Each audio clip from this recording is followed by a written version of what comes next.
علیکم، خوش باشه. ما خوش هستم. اونجا یک ویدور انداخته منتجو میته خلیلزاد و صافی خبرنگار افغانستان. بیا از ما پرسان کنه که من برش تشریح بتم. خلیلزاد میگه که در دوا عبدالله می آمد، کرزی می آمد، برادر می آمد. توفیق ما بود بیخی که در افغانستان صلح بیا در مابین یک هفته همه ختم شد. راست میگه، یکی دقیق میگه، گفت فیصله همه تو بود. مگر 20 سال پیش از جمهوریت سیاف و کی سیاف ساخت؟ پاکستان. احمد شاه مسعود کی قهرمان ساخت؟ پاکستان. ربانی را فروفیصل کی ساخت؟ پاکستان. پیر سیب خطرهای مجددی را کی ساخت؟ پاکستان. مولوی محمد نبی را کی ساخت؟ پاکستان. حکمتیار صاحب کی ساخت؟ پاکستان. اگر خوب بود برای افغانستان، خوب بود که شما میکردین. اگر بد بود شما نمیکردین. مگر خروار پیسه پاکستان آمد، شما نام پیدا کردین، آدم جور شدین. نام پیدا کردین، آدم جور شدین با کمک پاکستان. جمهوریت که آمد، امریکا آمد.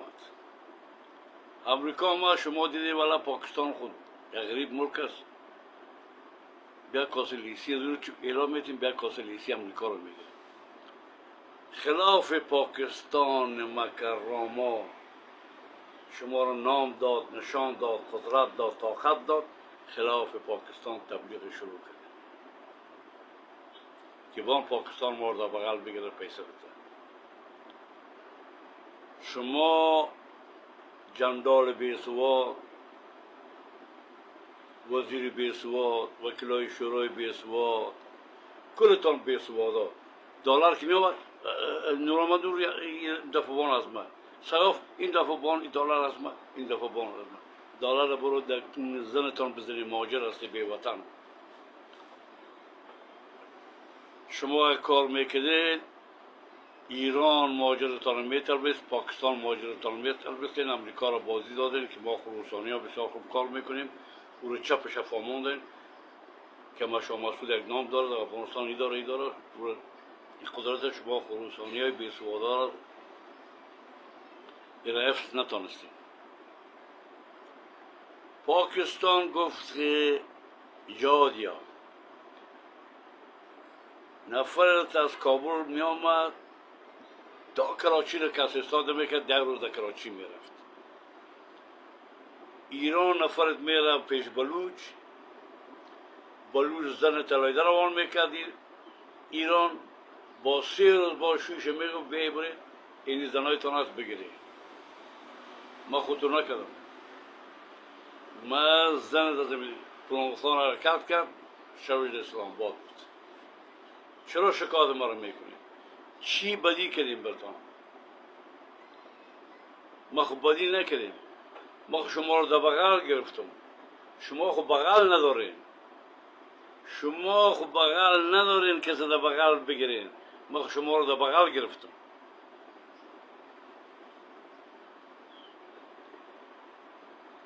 فهیم در دفتر میرفت، 50 لنکروزر سفید می برد. کسی برخم در که مملکت دیده باشه که کس بره. سیاف از پاغمان می اومد، در سرای کنه 70 لنکروزر سفید می اومد، در سرای نو که مرا کس نزنه. کجا شد؟ فیصله دو خلیلزاد راست میگه. خلیلزاد راست میگه که فیصله دو فیصله بود که صلح بیا آرام باشه. پاکستان دست در کونش رفته بود. نیمی افغانستان امیل نیمی افغانستان، نیمی امریکا، نیمی لندن، نیمی هندوستان آیسای است. میفهمید؟ من در پاکستان زندگی میکنم. من اگه چیز نفهم این خنجر سودا نمیتونم. خنجر است که میره شکم مردم میترایه. وقتی که فیصله شد، فیصله اونجا شده بود، طی شده بود که طالبان میاد، طالبان پیش نفر رؤسای 3000 در کابل جای به جای شده بود. و مدارگه فهمیده بود اشرف که آیسای داخل شده، گفت در دفترات دیدم، در دیدم که نفرهای بیگانه داخل شده بود. ما گریختم که تکرار نشه صحنه نجیب.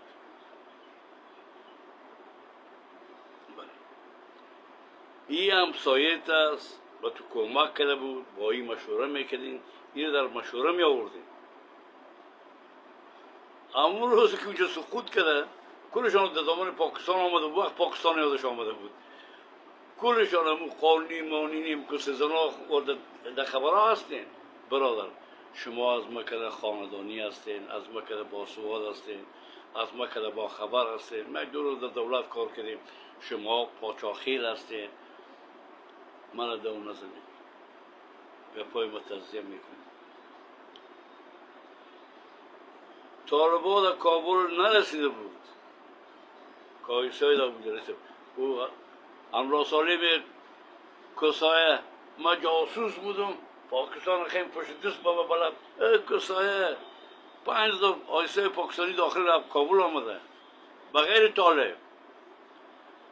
زنگ زد تا طالب که کجاستی؟ در پول مصخان در آمده، پول چرخی بیا داخل بیا، بیا داخل بیا. خب 2 روز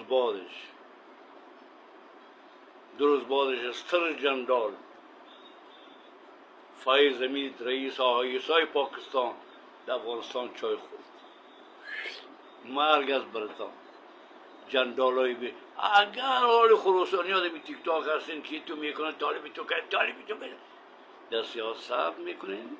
در سیاست خوار مادر گفتن نیست، سیاست کنین دیگه. در زندگی من مرده شما زنده.